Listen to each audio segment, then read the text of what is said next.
Okay masters, అందరికీ నమస్కారం. ఈరోజు బ్రహ్మర్షి పితామహ పత్రిజీ పిరమిడ్ సొసైటీని నిర్మించడానికి కారణం ఏమిటి, పిరమిడ్ యొక్క గొప్పతనాన్ని మనకు ఎందుకు పరిచయం చేసిండు, ఎలా పరిచయం చేసిండు, అసలు ఆయన ధ్యానంలోకి రావడం, ఇవన్నీ మొట్టమొదటి పిరమిడ్ అనేది ఎక్కడ నిర్మించడం జరిగింది, అది అసలు ఎన్ని కష్టాలు పడితే వచ్చింది అన్నది ఈరోజు మనం క్లాస్లో, అంటే మనకు తెలియని చాలా విషయాలు బ్రహ్మర్షి పితామహ పత్రిజీ గురించి వాళ్ళ బావమరిది భార్యకు కూడా అర్థం కాని విషయాలన్నీ బావమరిదికి అర్థమయ్యి ఆయన ఎంత యోగియో తెలుసుకొని చక్కగా ఆయన విషయాలన్నీ ఒక బుక్లో అమర్చడం జరిగింది. మరి ఈరోజు మైత్రేయ బుద్ధ అనే ఒక అద్భుతమైన పుస్తకంలో పితామహ పత్రిజీ గురించి వివరించడం జరిగింది. మరి అతను ఫస్ట్ ధ్యానంలోకి వచ్చిన తర్వాత అందరినీ బతింలాడేవాడు. ఏమని? ఒక 5 నిమిషాలు ధ్యానం చేయండి అని ఇలా గడ్డం పట్టుకొని అడిగేవాడు. అలా ఎవరు అడిగినట్లు చూడండి, ఎవరన్నా భూమి మీద అడిగిన వాళ్ళు ఉన్నారా? గడ్డం పట్టుకొని నా కోసం చేయండి, మీకు అర్థమవుతుంది, ధ్యానం యొక్క గొప్పతనం తెలుసుకోండి ప్లీజ్ అని వాళ్ళ ఇంటికి వెళ్ళి వాళ్ళు తలుపులు వేసినా కూడా అక్కడే నిలబడి వాళ్ళకి ధ్యానాన్ని అందించేంత వరకు ఆయన అక్కడి నుంచి కదలలే. అందరినీ గడ్డాలు పట్టుకుంటూ వేడుకునేవాడు, దయచేసి ధ్యానం చేయండి, ధ్యానం యొక్క గొప్పతనాన్ని తెలుసుకోండి అని ఇల్లుకు ఎలా తిరిగాడంటే అసలు ఆయన అంత కష్టపడ్డాడు ధ్యానాన్ని అందరికీ అందించడం కోసం. ఎందుకంటే అది ఆయన యొక్క లక్ష్యం. భూమి మీదకి వచ్చిన లక్ష్యం నెరవేర్చుకోవాలి అంటే ధ్యానం అంటే అందరూ దూరం అవుతారు, కానీ అసలు ధ్యానం అంటే అందరికి ఇష్టం ఉండదు. కష్టాలు రావడం ఇష్టం ఉండదు, కానీ కష్టాలు వస్తే తట్టుకునే శక్తి లేదు, కానీ ధ్యానం మనకు అక్కర్లేదు. ఆ సమయానికి టాబ్లెట్ వేస్తే ఇంజెక్షన్ వేసుకుంటే చాలు అనుకునే పరిస్థితుల్లో ఉన్న ఈ 1989-88 టైంలో అతను ప్రతి ఒక్కరిని బతింలాడేవాడు. ఇప్పుడు మన ఊరిలో మన తాత ఇంటింటికి వెళ్ళి ఎలా మీ అందరినీ బతింలాడిండు. అందుకే మీరు అందరూ గొప్పవాళ్ళు, మీరు చాలా అదృష్టవంతులని నేను తలమడుగు వాళ్ళందరికీ ఎన్నిసార్లు చెప్తున్నానంటే, అలాంటి వ్యక్తి మీకు దొరికిండు కాబట్టి, అది మీ ఊర్లో దొరికిండు కాబట్టి అని చెప్పి, మరి ఇలా మాకు పితామహ పత్రిజీ అందరి గడ్డాలు పట్టుకొని ధ్యానం చేయండి, మీరు మంచిగా మారుతారు, మంచిగా అవుతారని అలా వేడుకునేవాడు. అయితే 1998 డిసెంబర్ 30లో తెల్లవారుజామున ఆయనకి బివి రెడ్డి అని ఒక ముఖ్యమైన స్నేహితుడు ఉండేవాడు. స్నేహితుడు అంటే స్నేహితుడు అని ఏం కాదు, కానీ మామూలుగా పరిచయము. సినీ యాక్టర్ ఎన్టీ రామారావు, మన తెలుగుదేశాన్ని నిర్మించిన సినీ యాక్టర్, ఆయన ఎన్టీఆర్ యొక్క సినిమాలలో రౌడీగా ఈయన చేసేవాడు. ప్రతి సినిమాలో ఎన్టీఆర్తో కలిసి ఆ సినిమాలలో రౌడీగా ఈయన చూస్తే కూడా రౌడీగానే కనిపిస్తాడు. నేను మీకు మళ్ళీ ఫోటో పెడతాను చూడండి. బివి రెడ్డి ఎంత గొప్పవాడు అంటే సినిమాలో రౌడీ కానీ బయట చాలా గొప్పవాడు, దేన్ని ఉట్టిగా నమ్మేవాడు కాదు. 1990లో అతనికి బివి రెడ్డి గారు పరిచయమైన తర్వాత ఒక అద్భుతమైన, అంటే ధ్యానం చేయండి, అనుభవాలు పొందండి అంటే మీరు చెప్పడం బాగానే ఉంది, కానీ ధ్యానం చిన్నప్పటి నుంచి పరిచయమే కానీ ఈ ధ్యానం యొక్క విశిష్టత గురించి మీరు ఇంతగానం చెప్తున్నారు, కానీ ప్రజల్లోకి అర్థం కాదు కదా. ఏమన్నా మిరాకిల్స్ చేస్తేనే అర్థమవుతుంది కదా. మరి అటువంటి టైంలో మీకు ఏమి మిరాకిల్స్ చేయనప్పుడు ఏ జనాలు అర్థం చేసుకోరు అని చెప్పి బివి రెడ్డి గారు, అంటే ఎన్టీ రామారావు గారి సినిమాలలో రౌడీగా చేసిన బివి రెడ్డి గారు, వారిది కర్నూలు జిల్లాలో కర్నూలులో మొట్టమొదటి పిరమిడ్ ఆయన ద్వారా భూమి మీదకి వచ్చింది. మరి అటువంటి మాస్టరు బివి రెడ్డి గారు ఇతనికి ఎందరో స్నేహితుల ద్వారా పరిచయం అయిన తర్వాత ఆయన చాలా గొప్పవాడని తెలుసుకొని ఆయన దగ్గర చాలా డబ్బులు ఉన్నాయని చెప్పి బ్రహ్మర్షి పితామహ పత్రిజీ పిరమిడ్ ఆయన ద్వారా భూమి మీదకి రావాల్సింది ఉంది కాబట్టి తెలుసుకొని కట్టడానికి కోసము ఆయన వెంబడ కాళ్ళ వేళ్ళ పడిండండి. ఒక యోగి ఒక మామూలు మనిషి వెంబడ పడుతుందంటే వాళ్ళ ద్వారా పనులు జరిగేటివి ఉన్నాయి కాబట్టి. ఇది మీ విషయంలో కూడా గుర్తించండి. మన ఊరిలో తాత మీ అందరి వెంబడ ఎందుకు పడ్డాడో మీరు తెలుసుకోలేకపోయింది. ఇప్పటి వరకు కూడా మీరు తెలుసుకోలే. ఆయన పోయినా కూడా మీకు అర్థం కాలే. ఎందుకంటే మీతోని జరగాల్సిన ఎన్నో పనులున్నాయి భూమి మీద.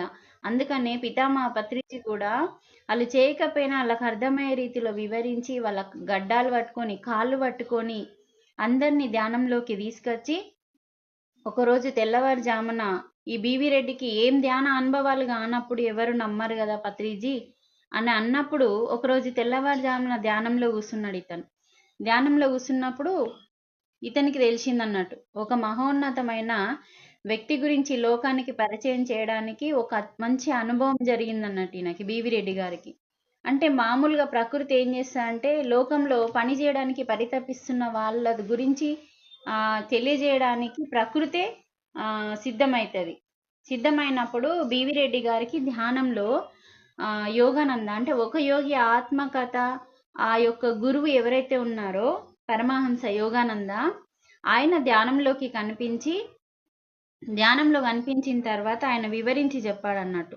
పరమహంస యోగానంద కనబడి నువ్వంటే ఎవరు, భూమి మీదకి ఎందుకు వచ్చినావో నీకు తెలుసా, నువ్వు ఎప్పుడైతే పత్రిజీని కలుస్తావో అప్పుడు నీకు నీ యొక్క లక్ష్యము, నువ్వెందుకు భూమి మీదకి వచ్చినావు, నువ్వు సినీ యాక్టర్లో నటించడానికో దేనికో కాదు అని చక్కగా ధ్యానంలో కూర్చున్నప్పుడు ప్రతిరోజు ఆయన ధ్యానం చేసేవాడు. కానీ పత్రిజీని నమ్మాలి అంటే ఆయన కొన్ని అనుభవాలు కావాలి, ఆయనని ఎలా నమ్మాలి అని అనేవాడు అన్నట్టు. నమ్మడం కోసమని ధ్యానంలో యోగానంద పరమహంస ధ్యానంలో కనిపించి అన్ని చక్కగా వివరించి చెప్పాడు పత్రిజీ గురించి. అప్పుడు వెంటనే పత్రిజీని కలిసి నువ్వు ఏ కార్యం అయితే చేయాలని చెప్తాడో ఆ కార్యం చేయడానికి నువ్వు సిద్ధంగా ఉండు, లేకపోతే దాని కొరకు మళ్ళీ జన్మెత్తాలని చెప్పి ఆయన అడుగుతాడు. మరి ఇవన్నీ నాకెందుకు చెప్తున్నారు, ఇవన్నీ మీకు తెలుసు కదా అంటాడు బీవీ రెడ్డి. బీవీ రెడ్డి అంటే ఒక మంచి మాస్టర్ అండి, ఎన్టీ రామారావుకి స్నేహితుడు. మన పాత ఎన్టీఆర్కి తన ప్రతి సినిమాలో ఈయన రౌడీగా ఉండేవాడు. అతను చెప్పిండన్నట్టు ఒకసారి అడిగిండు ఎవరిని, యోగానంద పరమహంసని ఏమని అడిగిండంటే ఇవన్నీ నాకెందుకు, మరి మీరే చేయొచ్చు కదా. ఏమని అడిగిందంటే ఇంత శక్తివంతులు, ఇంత పెద్ద మహానుభావులు, ఇంత జ్ఞానులు, ధ్యానం యొక్క విశిష్టత తెలిసిన వారు, మీరే ఈ ధ్యాన ప్రక్రియని ప్రజల్లోకి ఎందుకు తీసుకురాకూడదు, మీరే తీసుకెళ్ళాలి, నాన్నెందుకు ఇబ్బంది పెడుతున్నారు అని చెప్పినప్పుడు దాంట్లో ఈ యోగానంద పూర్తిగా నిమగ్నమై, ఆయన అనగానే ఏమైపోయింది, నిమగ్నమైపోయింది, పూర్తిగా దాంట్లో నిమగ్నమై అప్పుడు ధ్యానంలో కూర్చొని ఈ యోగానంద ధ్యానంలో కూర్చొని ఒక్కసారిగా విశ్వరూపాన్ని చూపించింది అన్నట్టు. ఇప్పుడు అర్జునికి విశ్వరూపాన్ని కృష్ణుడు ఎట్లా చూపించిండో బీవీ రెడ్డికి ఒక యోగి ఆత్మకథ బుక్ మీద ఫోటో ఉంటదండి. ఆ యోగానంద గురువు గారు తన యొక్క విశ్వరూపం, ఆయన ఎవరు, సాక్షాత్తు హనుమాను ఆంజనేయుల స్వామి, ఆయన ఆ యొక్క అంశగా ఈయన ఆ రూపంలో ఆయనకి దర్శనమిచ్చిండు అన్నట్టు. దర్శనమిచ్చి చూడు ఇలాంటి కార్యక్రమాలు చేయడానికి మేము రాము, మీ ద్వారా మేము చేయిస్తాము అని చెప్పి ఆయన ఆ విశ్వరూపాన్ని చూయించి ఆయనకి అనంతమైన శక్తిని జ్ఞానాన్ని ఆయనకిచ్చిండు. యోగానంద బీవీ రెడ్డికి ఇచ్చిండు. ఆ బీవీ రెడ్డి అప్పుడు అర్థం చేసుకున్నాడు, ఓహో ఈ కార్యం మా ద్వారా జరగాల్సింది ఉందని. అప్పుడు అంతేకాకుండా ఆ రోజు మళ్ళీ మరో అద్భుతం జరిగింది. బీవీ రెడ్డి గారు ముఖ్యమైన పూజా మందిరంలో ధ్యానం చేసుకుంటూ కూర్చున్నప్పుడు అతనికి ముఖ్యమైన సూచన పూజా మందిరంలో ఇచ్చేసిండ్రు. అసలు ఈరోజు నీ దగ్గర వచ్చే మొట్టమొదటి వ్యక్తి ఎవరైతే పూజ మొదలు పెట్టిన తర్వాత అంతం అయిపోయిన తర్వాత ధ్యానంలో నుంచి నువ్వు ఎప్పుడైతే బయటకు వస్తావో, ఎవరినైతే మొట్టమొదటి వ్యక్తిని నువ్వు కళ్ళు తెరవగానే చూస్తావో ఆ వ్యక్తి నీ జీవితంలో చాలా ముఖ్యమైన వాడు. ఆయనని కలువు, ఆయన గురించి తెలుసుకో, ఆయన ఏం చెప్తాడో అది చెయ్యు అని చెప్పగానే ధ్యానంలో నుంచి లేవగానే ఇలాంటి విషయాలు ఎందుకు చెప్తున్నానంటే మన జీవితంలో కూడా కనిపిస్తాయి, అగుపడతాయి, కానీ వాటిని మనం గుర్తించలేము. గుర్తించక మనం ప్రతిరోజు ప్రతి క్షణము మిరాకిల్స్ మన జీవితంలో జరుగుతూ ఉంటాయి. వాటిని గుర్తించట్లేదు మనం. అందుకని ఈరోజు బ్రహ్మర్షి పితామహ పత్రిజీ ఎన్ని మిరాకిల్స్ చేసిండు, ఎన్ని మిరాకిల్స్ పొందిండు స్నేహితుల ద్వారా అనేది మీకు వివరించి చెప్పడానికి. అసలు పిరమిడ్ యొక్క గొప్పతనాన్ని మీరు తెలుసుకోలేకపోతున్నారు. పిరమిడ్ అంటే ఏదో పరికరం లాగా కనిపిస్తుంది, కానీ అది ఎంత కష్టపడితే భూమి మీదకి వచ్చింది, అసలు ఎవరి ద్వారా వచ్చింది, ఒక హాస్టల్ మాస్టర్స్ ద్వారా భూమి మీదకి వచ్చింది. ఇవన్నీ ఈరోజు మీకు చెప్పడానికే ఈ క్లాస్లో. అలా మొట్టమొదటి ధ్యానంలో నుంచి లేవగానే బ్రహ్మర్షి పితామహ పత్రిజీ దర్శనం ఇచ్చిండు ఆయనకి. దర్శనం ఇవ్వగానే అప్పుడు ఆయన ఏమైండు, ఈయననే కదా ఇప్పుడు నాకు ధ్యానం నేర్పించింది అని చెప్పి అప్పుడు సుభాష్ పత్రిజీతో మాట్లాడి వాళ్ళ ఇంటికి వెళ్ళి చక్కగా ధ్యానం నేర్చుకొని ధ్యానంలో కొన్ని విషయాలు నేర్చుకున్న తర్వాత అప్పుడు చెప్పిండు పత్రిజీ, మీకు ధ్యానంలో చాలా అనుభవాలు వస్తూ ఉంటాయి, ఆ అనుభవాలన్నీ తప్పకుండా రాయండి, ప్రతి ఒక్కరు రాయమని చెప్తారండి. అందుకే నేను మీకు ఎన్నోసార్లు చెప్తాను, మీ ధ్యానంలో వచ్చిన మీ అనుభవాలు ప్రతి ఒక్క అనుభవాన్ని, అంటే ధ్యానంలో కనిపించినవి కాకుండా మన జీవితంలో కొన్ని నేర్చుకున్నాము, కొన్ని మార్చుకున్నాము, మన లోపల మార్పు వచ్చింది, ఇవన్నీ కూడా మన అనుభవాలు, ఇవన్నీ రాయాలి అని చెప్పి పత్రిజీ తనకి చక్కగా రికార్డ్ చేయమని చెప్పిండు. తర్వాత ధ్యాన ప్రక్రియ మొత్తం ఆయన బీవీ రెడ్డి గారు ఏమైపోయిందంటే ధ్యానానికి మొత్తం పూర్తిగా అంకితం అయిపోయిండు. అలా అంటే అంతగా ధ్యాన శక్తులు ఆయన అంజనేయ స్థితిలో ఉన్న యోగానంద గారు అంత శక్తి ఇచ్చిండు ఆయనకి, ఎందుకంటే ఆయనతోని భూమి మీద పని ఉంది కాబట్టి. అలా అయిన తర్వాత ధ్యాన మందిరాన్ని నిర్మించడానికి ఎన్నోసార్ల పత్రిజీ తన కాళ్ళు పట్టుకున్నాడు, గడ్డం బట్టి అడిగిండు, ఒక్క ధ్యాన మందిరం కట్టి అయ్యా, నేను కట్టే స్థితిలో లేను, నువ్వు ఉన్నావు అని చెప్పి అడిగితే కట్టలే. అప్పుడు కదా యోగానంద వచ్చి ఆ యొక్క గొప్పతనాన్ని యూహించిన తర్వాత బీవీ రెడ్డి గారు అప్పుడు పిరమిడ్ కట్టడానికి అంగీకరించిండు. అంగీకరించిన తర్వాత ఆ స్థితిలో ఒక మంచి స్నేహితుడు ఉన్నాడు వీళ్ళకి, పత్రిజీకి బీవీ రెడ్డి గారికి. బాల్బన్ అని ఒక వేరే దేశస్థుడు, ఒక మంచి స్నేహితుడు అన్నట్టు. స్నేహితుడు అంటే ఈయన శాస్త్రవేత్త కూడా అనొచ్చండి. ఈయన ద్వారానే మనకి పిరమిడ్ యొక్క విషయము మనకు బయటపడ్డది అన్నట్టు. ఈయన ఏంటంటే గ్రహాంతర వాసులు అనే వాళ్ళు ఉంటారండి. గ్రహాంతర వాసులు అంటే మనకు భూమి ఎలా ఒక గ్రహం ఉందో అలాగే ఇంకొక గ్రహం ఉంటుంది, ఆ గ్రహాంతర వాసులు. ఇది భూమిని కూడా మనం గ్రహము అంటాం కదా, భూగ్రహము అంటాం కదా. అంటే ఇలాంటి భూమి ఒక్కటే కాదండి, ఇలా కోటాను కోట్ల గ్రహాలు ఉంటాయి. ఆ గ్రహాలలో భూగ్రహం ఎట్లనో గ్రహాంతర వాసులది ఒక గ్రహం ఉంటుంది, అతనికి ఇతనికి కనెక్ట్ ఉంటుంది అన్నట్టు ధ్యానంలో. ఆయన 9 అడుగులు ఉంటాడండి గ్రహాంతర వాసి. ఆయన పేరు ఈటి, అంతే, ఈటి అని పేరు అన్నట్టు ఆయన పేరు. అతను ఈ బాల్బన్ అనే శాస్త్రవేత్తకి పరిచయం అయిండు. అప్పుడు ఈ గ్రహాంతర వాసి ప్రతిరోజు ఈయనకి ధ్యానంలో కాంటాక్ట్ అయ్యేవాడు. ఆయన ప్రతిదీ సందేశాలు ఇస్తూ ఉంటే ఆయన ఎంత కేర్ చేయకపోతుండే, అంటే పత్రిజీకి తెలిసినంత జ్ఞానము ఈయనకి తెలియలేదు, కానీ ధ్యానంలో చాలా పొందేవాడు. అయితే ఒకరోజు పిరమిడ్ యొక్క శక్తి ఇలా ఉంటుంది అని స్వయంగా గ్రహాంతర వాసి చెప్పిండు, మన భూలోక వాసులు చెప్పింది కాదండి ఇది, మీరు చాలా శ్రద్ధగా వినండి. గ్రహాంతర వాసి అంటే అక్కడ కూడా ఒక పిరమిడ్ ఉంటుంది, కానీ వాటి కోణం వేరే ఉంటుంది. ఇక్కడ భూలోకంలో ఒక కోణం ఉంటుంది. అసలు పిరమిడ్ లేని గ్రహాంతర వాసి లేనే లేదని పత్రిజీ చెప్పిండు. ప్రతి గ్రహాంతర వాసుల్లో పిరమిడ్ అనేది ఉంటుంది. మీరు ఏ టెంపుల్ కన్నా వెళ్ళండి, కంపల్సరీ పిరమిడ్ షేప్లో. అంతెందుకంటే మనం గవర్నమెంట్ హాస్పిటల్ ముందర వెళ్ళి నిలబడండి, ఆయన గేట్ దగ్గర ఉండేట ఆయన కట్టుకున్న ఆయన ఉండే రూము కూడా పిరమిడ్ షేప్లోనే ఉంటుంది. అంటే దానికి అంత శక్తి ఉంది అన్నట్టు. అంటే ఇక్కడ ఈ ఈ గ్రహాంతర వాసి యొక్క బాల్బన్ అనే అతనికి పరిచయం అయిన తర్వాత చెప్పిండన్నట్టు.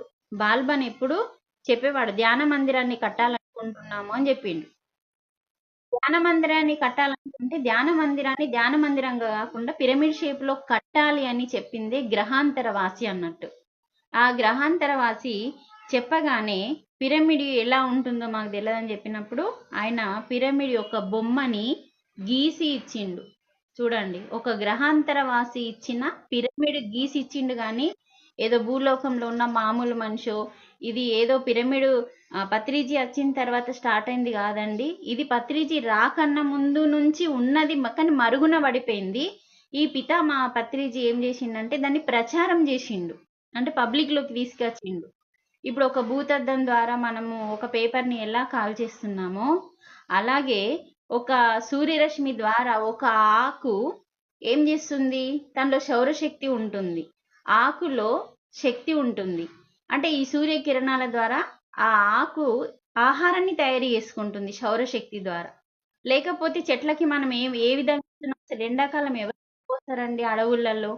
అంటే ఆకుల ద్వారా సూర్యకిరణాల ద్వారా ఏం చేస్తుందంటే ఆకు సౌరశక్తిని అంటే తనకు తాను ఆహారాన్ని తయారు చేసుకుంటుంది.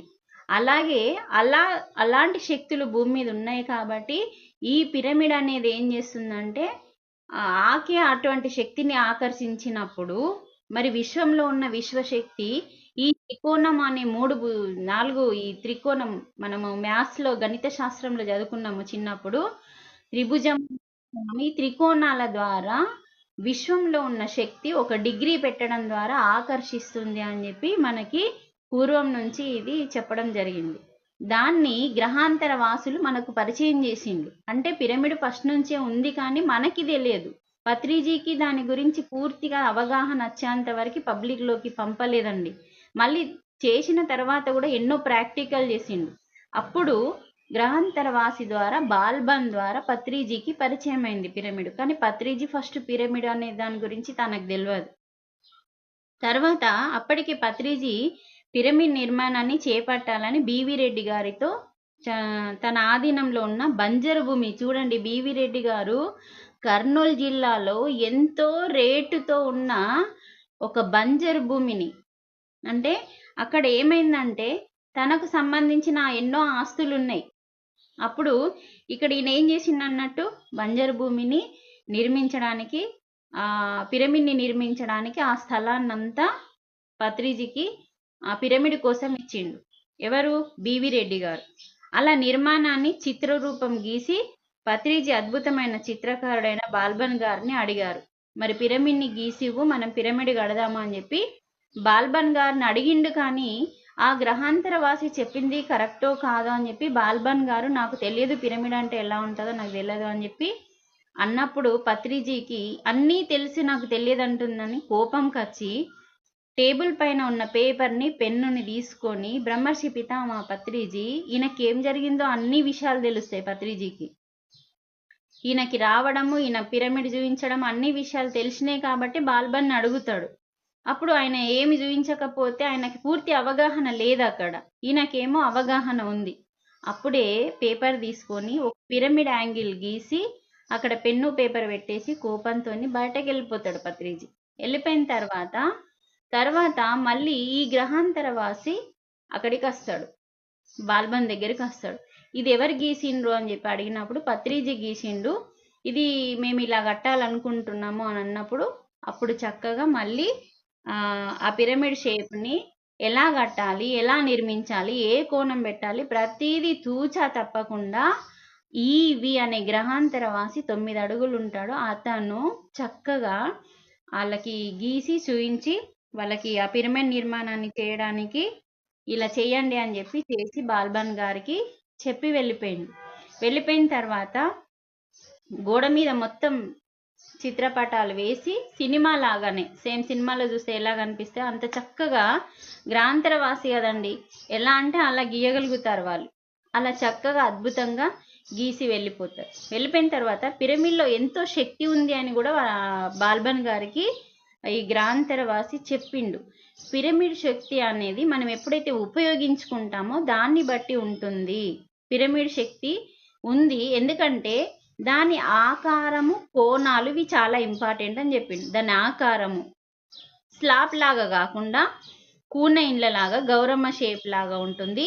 వాటి కోణము, నిర్మాణం చాలా ఇంపార్టెంట్. పైన ఉన్న కోణము 51 డిగ్రీల 52 కోణాలతో అది నిర్మించబడి ఉంటుంది. మన యొక్క భూమి మీద కట్టిన పిరమిడ్ 51 డిగ్రీల 52 సెకండ్లతో నిర్మించబడి ఉంటుంది. అలాంటి కోణం ఏదైతే ఉంటుందో కాస్మిక్ ఎనర్జీ అంటే పైన ఉన్న భగవంతుని యొక్క ఎనర్జీని ఆకర్షించి అది అందులో స్టోర్ చేసుకుంటుంది. పిరమిడ్ లోపల స్టోర్ చేసుకునేటప్పుడు పైన ఒక స్టోన్ ఉంటుంది. మీరు ఏ పిరమిడ్లో కన్నా వెళ్ళి చూడండి, మనకు ఉన్నాయి కదా కట్టినవి, ఆ పిరమిడ్లోకి వెళ్ళి చూడండి, అక్కడ స్టోన్ ఉంటుంది. మన చిన్న చిన్న పిరమిడ్లలో కూడా 2x2 దాంట్లో కూడా స్టోన్స్ ఉంటాయి. అది విశ్వశక్తిని ఆకర్షించుకొని ఎక్కువగా పగలు శక్తిని తక్కువ ఇస్తుంది. ఎందుకంటే ఈ ప్రకృతిలో డిస్టర్బెన్స్ ఉంటుంది కదండి. ప్రకృతిలో అంటే ఈ భూమి మీద మనకి డేలో ఏమవుతుంది, అందరూ నెగిటివ్ ఆలోచనలతో ఉంటారు కాబట్టి ప్రకృతి శక్తులు కొద్దిగా తక్కువ ఉంటాయి. కానీ రాత్రి పూట అందరూ నిద్రలో వెళ్ళిపోయిన తర్వాత ప్రకృతి శక్తులు ఎక్కువైతుంటాయి. అప్పుడు ఆ పిరమిడ్ ఏం చేస్తా అంటే రాత్రి పూట, ఇది బాగా గుర్తుంచుకోండి, రాత్రి పూట ఆ పిరమిడ్ యొక్క శక్తులు ఎక్కువగా ఉంటాయి కాబట్టి పితామహ పత్రిజీ కూడా రాత్రి ఎక్కువ ధ్యానం చేయండి, డే అంతా బుక్స్ చదివి పనులు చేసుకోండి, మిగతా పనులన్నీ చేసుకోండి, కానీ రాత్రి పూట ఎక్కువ ధ్యానం చేయండి, రాత్రి ఎక్కువ శక్తులు ఉంటాయి అని చెప్పి ఆయన కూడా చెప్పేవాడు. అంటే పిరమిడ్ ప్రకృతిలో ఉన్న శక్తిని రాత్రి పూట ఎక్కువగా ఆకర్షిస్తుంది కాబట్టి మనం రాత్రికి దాన్ని ఎక్కువగా ఉపయోగించుకోవాలని ఆ గ్రహాంతరవాసి బాల్బన్కి చెప్పిండు. ఇప్పుడు 5 నిమిషాలే టైం ఉందండి చెప్పడానికి. అంతవరకు చెప్తాను, మిగతాది నెక్స్ట్ క్లాస్లో తెలుసుకుందాము మనము. కానీ చాలా అద్భుతం ఉందండి ఇది, కాబట్టి కొంచెం శ్రద్ధగా వినండి. అప్పుడు పిరమిడ్లో ఉన్న కోణాల యొక్క వలన ఎక్కువ శక్తిని తీసుకొని అందులో కూర్చొని మనం ధ్యానం చేసేవారికి చేరుతుంది. అంటే రాత్రిపూట డేలో తక్కువ ఉంటుంది, నైట్లో ఎక్కువ ఉంటుంది. ఎవరైతే అందులోపల కూర్చొని పిరమిడ్ కింద కానీ పిరమిడ్ లోపల కానీ కూర్చొని ఎవరైతే ధ్యానం చేస్తారో, మనం ప్రాక్టికల్ కూడా చేసి చూసుకోవచ్చు. ఏది గుడ్డిగా నమ్మాల్సిన అవసరం లేదు. ఒక పిరమిడ్ తీసుకొని బయట ఉన్న వాళ్ళని, బయట పెట్టుకొని వాళ్ళని ధ్యానం చేయమనండి, పిరమిడ్ పెట్టుకొని ధ్యానం చేసిన వాళ్ళకి తేడా ఉంటుందా లేదా అన్నది మనం గమనిస్తే కూడా నమ్మాలా వద్దా అన్నది కూడా మనకి తెలుస్తుంది. అంటే కట్టిన పిరమిడ్కి ఎక్కువ ఎనర్జీ ఉంటుంది. ఎంతెంత పెద్ద పిరమిడ్, కడతాల్ పిరమిడ్ ఉందండి, అది మెగా పిరమిడ్ కాబట్టి ఎనర్జీ బాగుంటుంది. ఇప్పుడు ఆదిలాబాద్లో 30x30 పిరమిడ్ దేవాలయంలో ఉంది. దాని మోతాదు అంటే ఎంత చెట్టుకి ఎంత గాలి అని అంటాం కదా, ఇంత చిన్న చెట్టుకి చిన్న గాలి, పెద్ద చెట్టుకి పెద్ద గాలి అన్నట్టు పిరమిడ్ని బట్టి వాటి యొక్క శక్తిని బట్టి వాటి యొక్క స్టోన్ని బట్టి ఉంటుంది. కాబట్టి ఎంతెంత పెద్ద పిరమిడ్ ఉంటే అంతంత మెగా పిరమిడ్ కాబట్టి ఎక్కువ టైంలో మన మెగా పిరమిడ్లలో ధ్యానం చేసుకోవాలి. పౌర్ణమి రోజులలో, అమావాస్య రోజులలో ఎక్కువ శక్తులు వస్తాయి కాబట్టి మర్చిపోవద్దు. అందుకనే అంతేకాకుండా ఆ పిరమిడ్లో చాలా శక్తులు ఉంటాయి, తెలుసుకోమని చెప్తున్నాడు. మరి ఈయన ఇంకా ఆ గ్రహాంతరవాసి ఇవన్నీ చెప్పాడండి. పిరమిడ్ లోపల ఏం జరుగుతుంది ప్రతిదీ చాలా చక్కగా వివరించి చెప్పాడు. అంటే పిరమిడ్ లోపల ఎక్కడ కూర్చుంటే నీకు, అంటే నీ స్థితిని బట్టి ఎక్కడ కూర్చుంటే నీకు ధ్యానం కుదురుతుంది కూడా మనం తెలుసుకోవచ్చు అని చెప్పిండు. ఇప్పుడు మనం ఒక 10 మంది ఉన్నామనుకోండి, పిరమిడ్ లోపలికి వెళ్ళినాము. పిరమిడ్ లోపల నీకెక్కడ కూర్చుంటే మీరు ఆలోచన లేని స్థితికి తొందరగా వెళ్ళగలుగుతున్నారో మీరు గుర్తించాలి. ఈ స్థలంలో కూర్చుంటే నాకు బాగా కుదిరింది అన్నప్పుడు మీరు అదే స్థలంలో రోజు కూర్చోవాలని చెప్తున్నాడు. అలా మనం ఒక్కొక్కరమే కాకుండా ప్రతిరోజు ఒక్కొక్క స్థలంలో కూర్చొని చెక్ చేసుకోవాలి. చెక్ చేసుకున్న తర్వాత ఏది మీకు అనుకూలంగా ఉంటుంది స్థలం, అంటే ఆ స్థలానికి మీరు కనెక్ట్ అవుతున్నారు కాబట్టి. పిరమిడ్ లోపల ఒక్కొక్క 4 మూలలకి 4 శక్తులు, పైనుంచి ఒకటి మనకి పిరమిడ్ ధ్యానం టీవీలో మనం వీడియోలో చూసినాం కదా, అలా నలువైపులా వస్తూ ఉంటుంది కాబట్టి ఒక్కొక్కరికి ఒక్కొక్క స్థలాన్ని కేటాయించుకోవడం ఉంటుంది. అది మీరు చెక్ చేసుకోండి అని చెప్తున్నాడు గ్రహాంతరవాసి. ఏ స్థలం మీకు కన్వీన్గా ఉంటుంది, ఇక్కడ కూర్చుంటే మీకు ధ్యానం కుదురుతుంది, అరే నేను మొన్న అక్కడ కూర్చున్న బాగా కుదిరింది, నాకు ఈరోజు ధ్యానం కుదరలేదు అంటే మీరు ఈ స్థలంలో కూర్చోకండి, ఆ స్థలంలో కూర్చోండి అని చెప్పి చెప్తున్నాడు మనకి ఇక్కడ. ఇంత అద్భుతంగా చెప్తున్నాడు. ఈయన చెప్పేది భూగ్రహం మీద ఉన్న మనిషి కాదండి, గ్రహాంతరవాసి. మరి అతని పేరేంటి, టీ చెప్పేసి వెళ్ళిపోయిండు. దీనికి ఒక చైర్ కూడా ఉంటుందట అండి. ఈ చైర్ని ఇక్కడ మనకి ఇవ్వలేదు, ఆ చైర్ ఏంటో మనం తెలుసుకుందాము. ఆ చైర్లో కూడా మనం కూర్చుంటే కూడా తొందరగా ఆలోచన రహిత స్థితికి వెళ్ళగలుగుతామంట. ఆ చైర్ పేరు ఏం చెప్పాడంటే ఆటోమేటిక్ రివాంజింగ్ కుర్చీ అనేది ఉంటుందట, ఆటోమేటిక్ ఉంటుందట. ఆ కుర్చీలో మనం కూర్చోగానే గిర్రన తిరిగిపోయి మొత్తం ఆలోచన లేని స్థితికి వెళ్ళిపోతామని కూడా చెప్పిండు ఆయన. తర్వాత ఎన్నో రోజుల నుంచి వస్తాడట అతనికి ధ్యానంలో, కానీ ఎప్పుడు ఏ రోజు మాట్లాడలేదంట. కానీ ఆ రోజు ఎప్పుడైతే పిరమిడ్ని టేబుల్ పైన పత్రిజీ గీసిన పిరమిడ్ని చూశాడో, చూసిన తర్వాత అప్పుడు ఆ రోజు ఈ పిరమిడ్ గురించి చెప్పడానికని ఆ రోజు ఆయన గ్రహాంతరవాసి ఈ బాల్బన్ అనే ఒక శాస్త్రవేత్తతో, బాల్బన్ అనే శాస్త్రవేత్త కూడా పత్రిజీకి చాలా క్లోజ్ ఫ్రెండ్ అన్నట్టు ఆయన. అంటే ఈయన ఏం చేస్తాడంటే, పత్రిజీ జాబ్ చేసేటప్పుడు ఎక్కడ అగ్రికల్చర్ దాంట్లో జాబ్ చేసేవాడు, గవర్నమెంట్ జాబ్. అక్కడ ఇతనికి పరిచయం అయిండు. చాలా గ్రామాలు తిరుగుతూ ఉంటాడు కదా. అప్పుడు ఈ అగ్రికల్చర్ దాని మీద, మందుల దాని మీద తను వర్క్ చేసినప్పుడు ఈ బాల్బన్ గారు, ఈ బీవీ రెడ్డి గారు, చాలా మంది, ఒక 10 మంది అద్భుతమైన మాస్టర్లు పితామహకి పరిచయం అయినలు అన్నట్టు. అందులో ఈ బాల్బన్ గారు దాదాపు కొన్ని వేల మంది హాస్టల్ మాస్టర్స్ గురించి రీసెర్చ్ చేయడం జరిగింది అన్నట్టు. అంత గొప్ప మాస్టర్ అన్నట్టు బాల్బన్ గారు.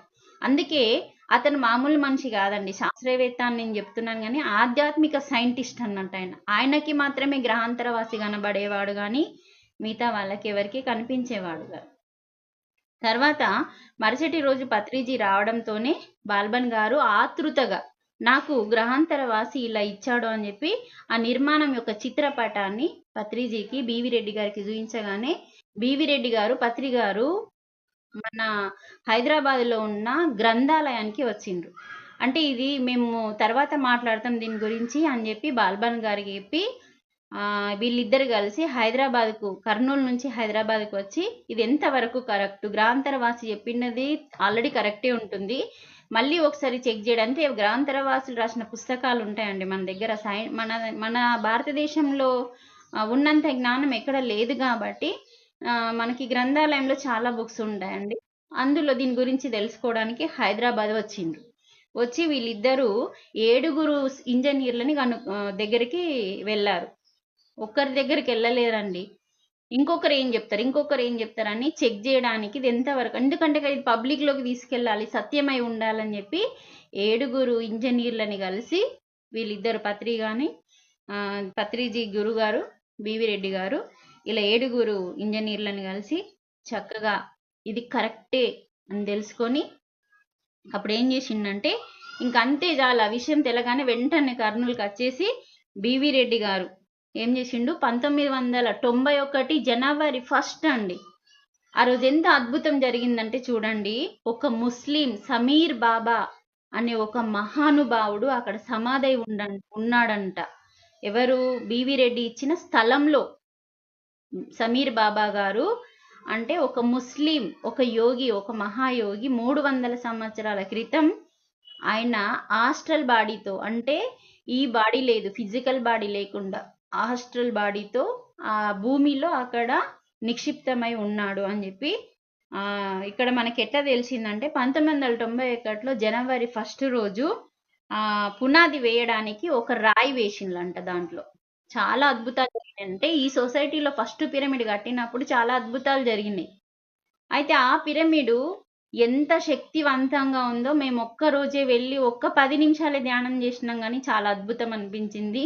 ఇంకా వెళ్ళడానికి నేను సిద్ధంగా ఉన్నాను, కానీ ఇంకా ప్రకృతి ఎప్పుడు పిలిపించుకుంటుందో తెలియదు.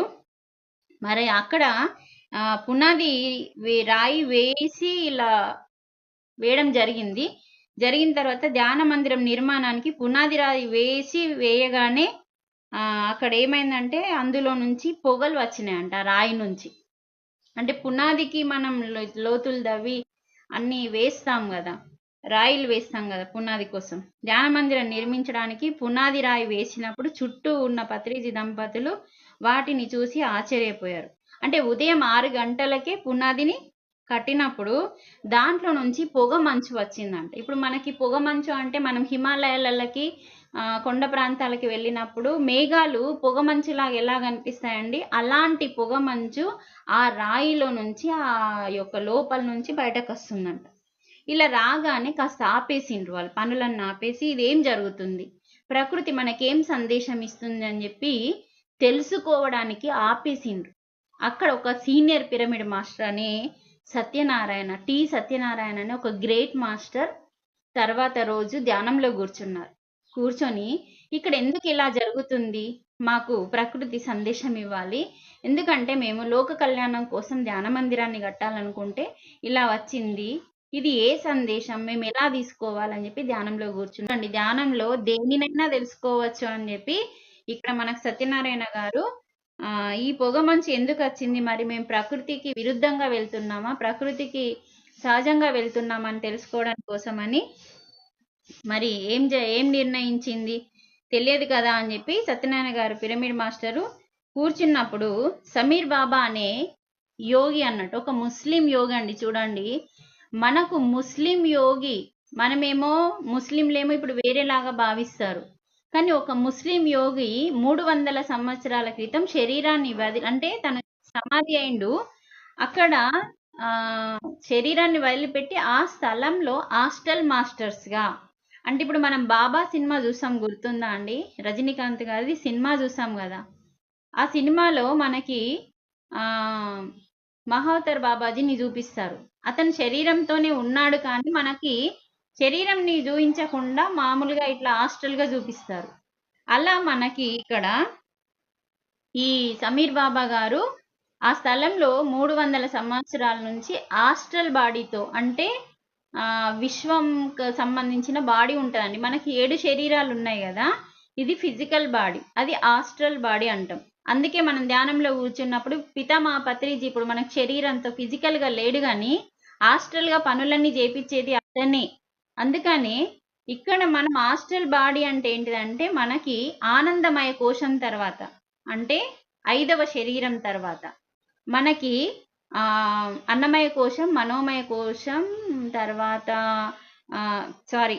అన్నమయ కోశం, ప్రాణమయ కోశం, మనోమయ కోశం, విజ్ఞానమయ కోశం, ఆనందమయ కోశం తర్వాత మనకి విశ్వానికి కనెక్ట్ అవుతాం. అక్కడ మనకి విశ్వమయ కోశం అనేది ఒకటి ఉంటుంది, నిర్వాణమయ కోశం అనేది ఒకటి ఉంటుంది. ఆ శరీరంతో అక్కడ ఆయన ఉన్నాడన్నట్టు, ఈ భౌతిక శరీరంతో, మనోమయ శరీరంతో, ప్రాణమయ శరీరంతో కాకుండా ఆయన విశ్వమయ కోశం అనే శరీరంతో అక్కడ ఉన్నాడన్నట్టు. హాస్టల్ బాడీతో 300 సంవత్సరాల నుంచి అక్కడ ఉండి ఈ ప్రపంచాన్ని చూసుకుంటున్నాడు. అయితే ఆయన ఏమి ఇచ్చిండు సందేశము అంటే, ఆ స్థలంలో పునాది వేయగానే ఈ ధ్యాన మందిరాన్ని కట్టడానికి నేను పూర్తిగా సహకరించి ఒప్పుకుంటున్నాను, ఇది చాలా అవసరము భూమికి అని చెప్పి తర్వాతి కాలంలో ఇదంతా వాళ్ళు సమీర్ బాబా గారు ఆయనకి ధ్యానంలో ఇచ్చిన సందేశం. అంటే ఇక్కడ ఈ ప్లేస్ లో ధ్యాన మందిరాన్ని కట్టడానికి నేను సహకరిస్తాను, నేను ఒప్పుకుంటున్నానని చెప్పి హాస్టల్గా ఆయన ధ్యానంలో కనిపించి చెప్పిన తర్వాత ఇది ఆ ధ్యానంలో కూర్చున్న వాళ్ళకి అర్థమవుతుందండి, మామూలు వ్యక్తులకు అర్థం కాదు. ఇప్పుడు మీరు కూడా క్లాస్ వినే టైంలో ఇది మీకు ఎంతవరకు డీప్గా తీసుకుంటుందో, ఎంతవరకు నార్మల్గా వింటుందో, ఎంతవరకు అసత్యంగా భావిస్తుందో మీ స్థితిని బట్టి ఉంటుంది. మరి అలాంటి వాళ్ళు కూడా చాలా మంది ఉంటారు కదా, అలా కొన్ని రోజుల వరకు ఎవరు నమ్మలేరు. తర్వాత ఏమైందంటే ఇది యథార్థమని అనేక మందికి తెలిసిందంటే ఇది సత్యము అని సమీర్ బాబా గారు అక్కడ ఉండి ఈ పిరమిడ్కి కట్టడానికి ఎన్ని ఆటంకాలు వచ్చినా సహకరించాడన్న విషయాన్ని తర్వాత రోజులలో అందరికీ, ప్రజలందరికీ, ధ్యానులందరికీ ధ్యానంలో అనుభవాల రూపంలో కనిపించాడట. తర్వాత ఇక్కడ బివి రెడ్డి గారు ఏం చెప్తున్నాడంటే పత్రిక గారి గురించి, ఇటువంటి గొప్ప కార్యాన్ని నా చేతుల ద్వారా చేపిస్తున్న ఆ బుద్ధుడు చెప్పిన ఆనాపాన సతిని ఈ బుద్ధుడు, ఈయన 2వ బుద్ధుడు, అందుకని ఆనాపాన సతిని, ఎందుకంటే ఈయనని బుద్ధుడని ఎందుకన్నాడంటే ఈయన ఇప్పటి మనిషి కాదండి. పత్రిజీ బుద్ధుడి కాలంలో తన శిష్యుడు ఉండేవాడు ఒకడు, ఆనందుడు అని శిష్యుడు ఉండేవాడు. అతన్ని మళ్ళీ పత్రిజీగా జన్మ తీసుకొని బుద్ధుడు ఏం తీసుకున్నాడు నిర్ణయం అంటే, ప్రపంచానికి అంతా ధ్యానం నేర్పించాలి, అందరూ దుఃఖంలో ఉన్నారు, ఎవరు దుఃఖంలో ఉండకూడదు అని ప్రపంచానికి ధ్యానం నేర్పించాలి అని అన్న టైంలో కొంచెం వరకే ధ్యానాన్ని అందించారు బుద్ధుడు. ఎంతో మంది శిష్యులు నలుదిక్కుల పంపించి ధ్యానం నేర్పించారు, కానీ భార్యతో సహా అందరికీ అందలేదు ఆ యొక్క ఏదైతే అందరికి అందలేదన్న వాడుందో ఆనందుడు పూర్తి చేయడానికి మళ్ళీ బుద్ధుని కాలంలో ఉన్న ఆనందుడు బ్రహ్మర్షి పితామహ పత్రిజీగా భూమి మీదకి జన్మ తీసుకొని ఈ ఆనందుడే పత్రిజీగా వచ్చి ప్రపంచాన్ని ధ్యాన జగత్గా, సాకార జగత్గా, పిరమిడ్ జగత్గా మార్చడానికి వచ్చిన రెండవ బుద్ధుడు అని బివి రెడ్డి గారు ధ్యానంలో తెలుసుకున్నారండి. మామూలు విషయం కాదు ఇది.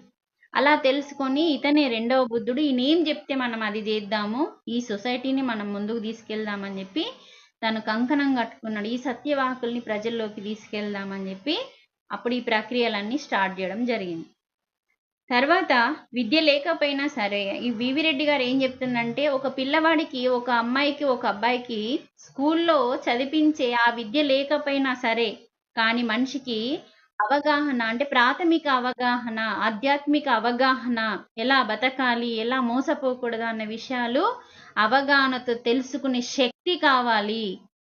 ఆ మెంటాలిటీ ఉండాలి ప్రతి మనిషికి. అందుకని ఈ ధ్యానం ప్రతి ఒక్కరికి అవసరం అని చెప్పి బివి రెడ్డి గారు మరి బ్రహ్మర్షి పితామహ పత్రిజీ చేసే ప్రతి పనికి నాంది పలికాడు. అలా అయిన తర్వాత మళ్ళీ ఏం జరిగిందంటే, నా ద్వారా ప్రపంచానికి బివి రెడ్డి గారు ఏమంటుండంటే, నా ద్వారా బివి రెడ్డి గారు అంటే ఎవరండి? స్థలాన్ని ఇచ్చిన మహానుభావుడు. ఇప్పటికీ అతను ఉన్నాడండి కర్నూలులో.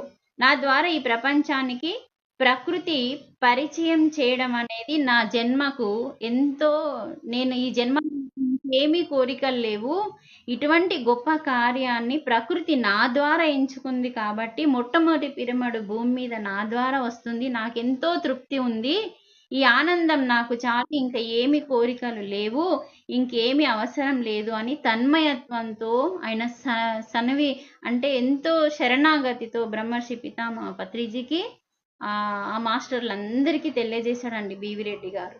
అంటే చూడండి ఎంత ఆనందం పొందిండు. నా ద్వారా వస్తుంది అంటే ప్రకృతి నన్ను ఎంచుకుంది. ప్రకృతి మనల్ని ఎంచుకోవడం అంటే చూడండి ఎంత మామూలు విషయం అది. ప్రకృతి ఎంచుకోవడం అంటే దేవుడు స్వయంగా మనల్ని ఎంచుకున్నాడు ఈ పని మీద. ఆ పని చేయడానికి ఆయన నిరాకరించిండు, అయినా సరే ఆయన ఎంబడబడి సాధించిండు బ్రహ్మర్షి పితామహ పత్రిజీ. యోగానంద ధ్యానంలోకి వచ్చి కనిపించి, పత్రిజీ మామూలు మనిషి కాదు, ఆ పని నీ పని చేయాలి అని చెప్పినప్పుడు ఇలా మొదలైంది.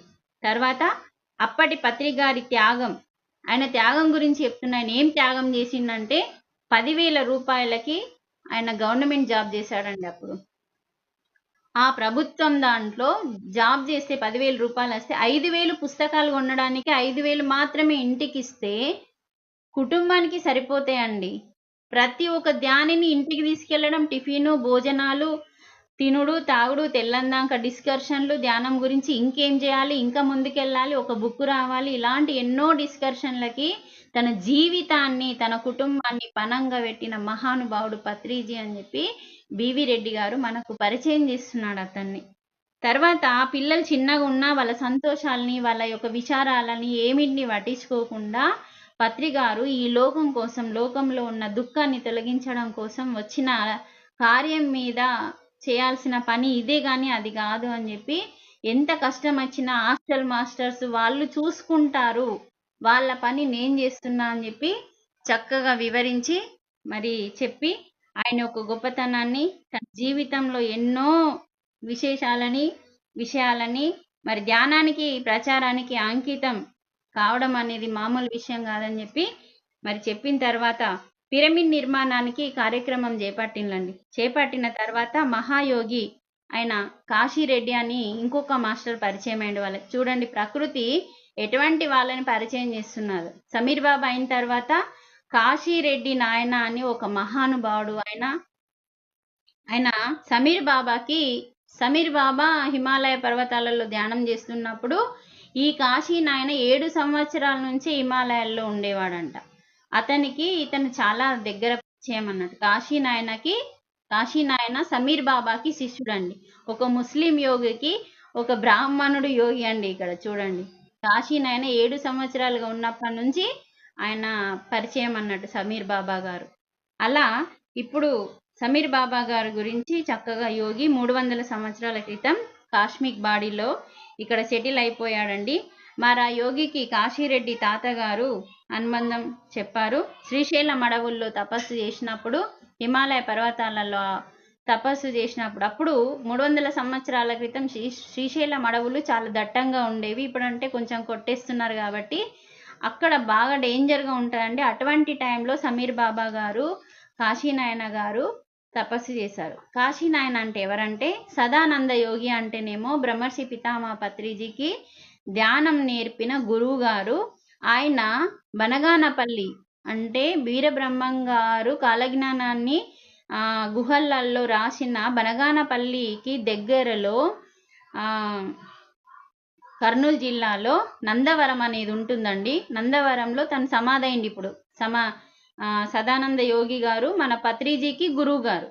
మరి కాశీనాయన ఎవరు అంటే మన సొసైటీకి ఎప్పటికీ జ్ఞానాన్ని అందించింది సదానంద యోగి అయితే, కాశీనాయన గారు ఏమిచ్చారంటే మన సొసైటీకి స్వర్ణమాల అమ్మగారికి ధ్యానంలో కూర్చున్నప్పుడు అన్నపూర్ణ తల్లిని అభిషేకం చేశారంట. అంటే మన సొసైటీకి అన్నం కొరత అనేది ఉండకూడదు. మూర్ఖులు వచ్చినా, ఎటువంటి వాళ్ళు వచ్చినా, ధ్యానులు వచ్చినా, అజ్ఞానులు వచ్చినా అన్నం పెట్టాలి, పెట్టిన కొద్దీ అన్నం పెరుగుతుంది అని చెప్పి కాశీనాయన గారు మన సొసైటీకి వరం ఇచ్చాడండి. సదానంద యోగి జ్ఞానం ఇస్తే ఈయన అన్నం పెట్టాడండి. ఈ రెండు అవసరం. అందుకే ఒక ధ్యానికి జ్ఞానాన్ని నేర్పించి కడుపు నిండా అన్నం పెట్టాలని పత్రిజీ ఎప్పుడు చెప్పేవాడు. ఈ ఇద్దరు గురువులు మనకిచ్చిన వరం కాబట్టి మన సొసైటీకి ఏం లోటు ఉండదు.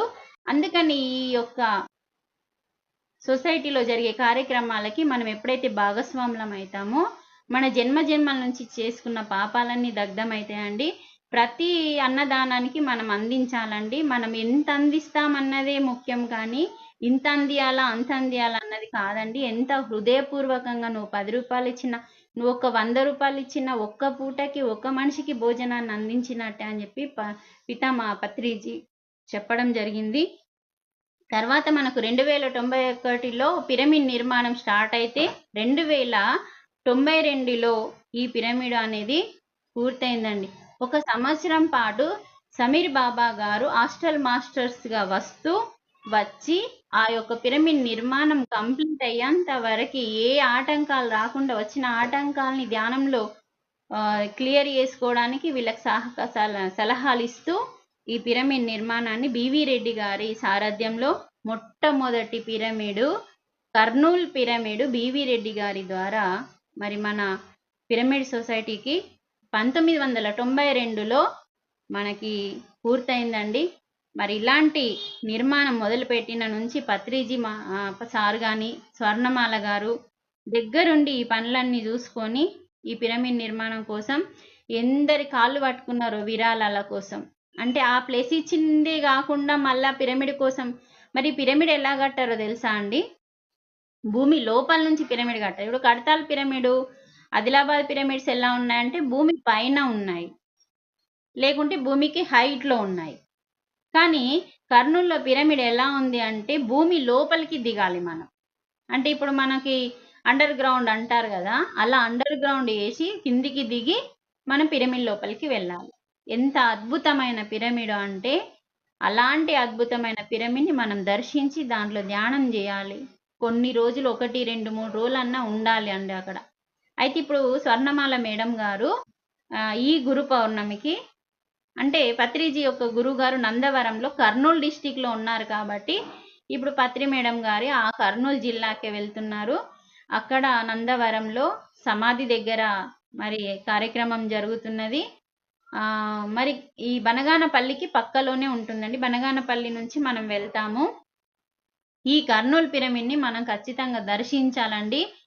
చూడండి, ఈ సొసైటీలో ఎన్నో గొప్ప గొప్ప పిరమిడ్లు గొప్ప స్థలాలలో కట్టడం జరిగిందండి. ఆ స్థలము శక్తిగా ఉంది ఆల్రెడీ. దాన్ని ఇంకా శక్తిగా మార్చడానికి పితామహ పత్రిజీని అక్కడ ప్రతి ప్లేస్ ఎక్కడ శక్తిగా ఉందో ధ్యానంలో తెలుసుకొని ఆ శక్తిని ఇంకా డెవలప్ చేయడానికనే పితామహ పత్రిజీ పిరమిడ్లు కట్టించిండు. కానీ పిరమిడ్లు కట్టేటప్పుడు ఏ అహంతో కడతామో పిరమిడ్ పనిచేయదని కూడా చెప్పిండండి. పిరమిడ్ అహంతో కాకుండా ఆత్మజ్ఞానంతో. చూడండి, చిన్న పొగ మంచులాగా వస్తేనే ప్రకృతి మనకి వద్దంటుందా, కట్టమంటుందా, సందేశం తీసుకునేంత వరకు వాళ్ళు పిరమిడ్ కట్టలేదండి. సందేశాన్ని తీసుకున్న తర్వాత మళ్ళీ ఇంకొక గొప్ప విషయం తెలిసింది కదా, సమీర్ బాబా అనే సమాధి ఇక్కడ ఉంది. ఆయన గొప్ప మాస్టర్ చూడండి. తెలుసుకుంటే ఇన్ని సత్యాలు తెలుస్తాయి అని మన మహంతో కట్టకుండా మనం ఆత్మజ్ఞానంతో ఇంకా కడుతున్న కొద్దీ తెలుస్తూ ఉంటాయి అన్న విషయాన్ని మనం ఈ ఫస్ట్ పిరమిడ్ ద్వారా ఎన్నో సత్యాలు అవగతం అవుతాయండి. ఇంకా మనకు దీని గురించి చాలా చాలా విషయాలు ఉన్నాయి. మరి పత్రిజీ ఎన్ని కష్టాలు పడ్డాడు. న్యూటన్ సార్ కానీ మన చాలామంది ఒక నలుగురు డాక్టర్లు స్నేహితులు అండి న్యూటన్తోని. వాళ్ళందరూ సిగరెట్లు పట్టి తాగి దింగాన నాన్ వెజ్ తిని వచ్చి సార్ ఇంటికాడ కక్కుకుంటే కూడా సార్ మేడం కడిగేస్తుండే. ఎందుకంటే నా దగ్గర ధ్యానం నేర్చుకుంటున్నారు. వీళ్ళు ధ్యానంలోకి వస్తే, ఈ నలుగురు డాక్టర్లు ధ్యానంలోకి వస్తే డాక్టర్లు ధ్యానులుగా మారితే ఇంకా ఎంత అద్భుతంగా ఉంటుందని ఎన్నో ఓర్చుకున్నారండి ఈ పత్రిజీ దంపతులు. మరి అలా ఓర్చుకొని న్యూటన్ని ఒక అద్భుతమైన మాస్టర్గా, యుగంధర్ని, మళ్ళా ఇంకిద్దరు జీకే సార్ని, ఇంకొక సార్ పేరు ఏదో ఉంది. ఈ నలుగురు మాస్టర్లని, నలుగురు డాక్టర్లండి కర్నూలు జిల్లాలో ప్రాణ స్నేహితులు వీళ్ళు నలుగురు. అందులో ఎంత అద్భుతంగా మారిందంటే న్యూటన్ సారు ఒక నడయాడే దేవుడు. ఇప్పుడు ఆయన పత్రిజీ తర్వాత నెక్స్ట్ పత్రిజీ అంటేనే మనకి న్యూటన్ సార్ అనుకోవచ్చు. అంత గొప్ప మాస్టర్గా ఎదిగి మరి 126 దేశాలు తిరిగిన మహానుభావుడు న్యూటన్ గారు. అట్లాంటి వాళ్ళని తయారు చేసిన పత్రిజీ ఇంకెంత గొప్పవాడో ఆలోచించండి. అందుకనే పిరమిడ్ శక్తిని ఉపయోగించుకోండి. ఏ రోగం ఉన్నా, ఏ బాధ ఉన్నా మనం పిరమిడ్లో ధ్యానం చేస్తే, పిరమిడ్ శక్తిని ఆశ్రయించి, మీకు టైం ఉన్నప్పుడు అలా పిరమిడ్కి రండి, పిరమిడ్లో ధ్యానం చేయండి, చక్కగా ఆ శక్తిని పొందండి. పిరమిడ్కి రాని వాళ్ళు 2x2, 4x2 పిరమిడ్స్ ఉంటాయండి. తీసుకొని మన ఇంట్లో పెట్టుకుంటే మన ఇంటికి వాస్తు దోషం అనేది తొలగిపోతుంది. మీరు గ్రహించినా గ్రహించకపోయినా ఈ సత్యాన్ని నేను ఇంకా చాలా ఉందండి. ఓకే, మరి ఒకటే రోజు అంతా చెప్పడం కుదరదు కాబట్టి మరి ఇప్పటి వరకు మనకి కర్నూలులో ఈ పిరమిడ్ ఎంతో కష్టంతో వచ్చింది, ఇష్టంతో కష్టంతో వచ్చింది. కాబట్టి మనము ఒక సంకల్పం పెట్టుకుందాము చక్కగా. ఆ కర్నూలు పిరమిడ్ అంత అద్భుతమైన పిరమిడ్కి మనం వెళ్ళాలి. ఆ పిరమిడ్లో మనం ధ్యానం చేయాలి. ఒకవేళ వెళ్ళలేకపోయినా హాస్టల్గానన్నా ధ్యానంలో కూర్చొని వెళ్ళడానికి మనం సిద్ధంగా ఉండాలండి. ఓకే, అందరికీ మరి కడతాల్కి రావాలనుకున్న వాళ్ళు వచ్చేయండి. లేకుంటే పుల్లాజీ బాబా ఇదేంది పట్నాపూర్కి వెళ్ళాలనుకున్న వాళ్ళు వెళ్ళండి. కానీ ధ్యానం చేయండి. అక్కడ కూడా చాలా ఎనర్జీ ఉంది. బాబా సమాధి అంటేనే, యోగుల సమాధి అంటేనే చాలా ఎనర్జీ అండి. ఒకవేళ మీరు బాబా సమాధి దగ్గర అక్కడ బయట కూర్చున్నా సరే, ఇక్కడ కూర్చున్నా సరే, టైం వేస్ట్ చేయకుండా, మీరు ఆహారం తీసుకోకపోయినా సరే అక్కడికి వెళ్ళి, ఆహారం తింటే నిద్ర వస్తుంది కానీ మీరు ఇంటి దగ్గరనే ఏమన్నా తీసుకొని వెళ్ళి చక్కగా ధ్యానం చేయండి. ఒక 3 గంటలు ధ్యానం చేసి చూడండి బాబా దగ్గర. తర్వాత మీరు అక్కడికి వెళ్ళినందుకన్నా ఆ యొక్క టైంని సద్వినియోగం చేసుకొని రండి. మరి రావాలనుకున్న వారు కడతాల్కి రావచ్చు. ఓకే, ఈ అవకాశాన్ని ఇచ్చిన మీ అందరికీ చాలా చాలా కృతజ్ఞతలు. Thank you.